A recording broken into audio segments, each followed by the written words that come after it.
Oktubre 9, 2022, ikakawhaag 8 nga Domingo sulod sa tuig.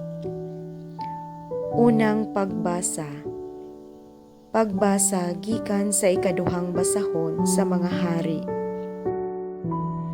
Miadto si Naaman sa suba sa Hordan ug mitunlop siya makapito. Sumala sa gisulti kaniya sa propeta sa Dios. Ug nahiuli ang iyang pamanit sama sa panit sa usa ka bata.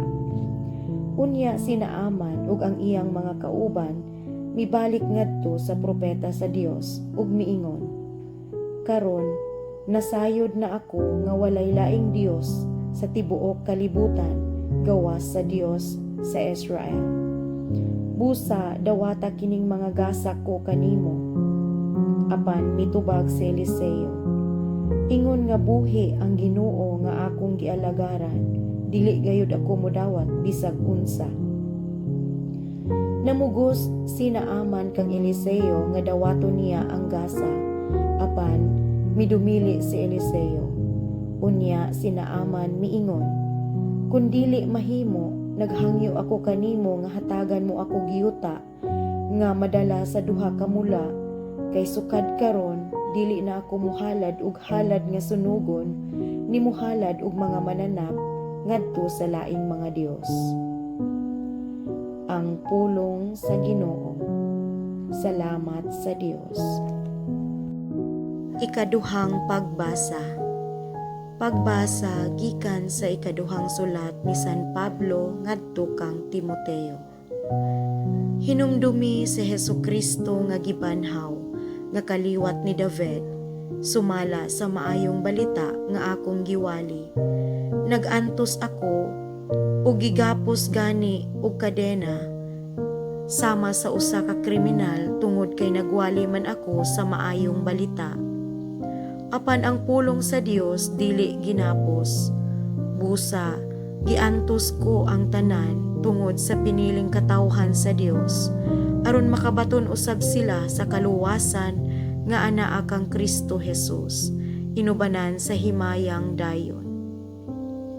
Matuod gayud ang giingon, kun namatay kita uban kaniya, mabanhaw usab kita uban kaniya. Kun mulahutay kita, maghari usab kita uban kaniya. Kun ilimod ta siya, ilimod usab kita niya. Kun kita dili magmatinumanon, magpabilin siyang matinumanon, kay matinud-anon man siya. Ang pulong sa Ginoo. Salamat sa Dios.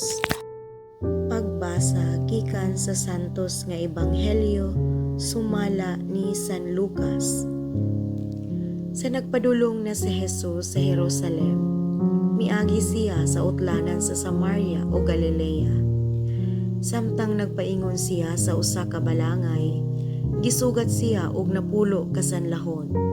Nagpaantaw sila og naninggit, Jesus, magtutudlo, kaluy-i intawon kami. Nakakita kanila si Jesus ug miingon, lakaw ug pahiling kamo sa mga pari. Samtang diha pa sila sa dalan, nangaayo sila. Ang usa kanila sa pagtan-aw nga naayo na siya, mibalik ug nagdaig sa Dios sa kusog nga tingog. Mihapa siya sa tiila ni Jesus ug nagpasalamat kaniya. Ang maong tawo sa Marianhon. Unya miingon si Jesus, dili ba napulo man katawo ang nangaayo? Hain naman ang siyam. Nganuman nga kining dumuduong maura may mibalik aron pagpasalamat.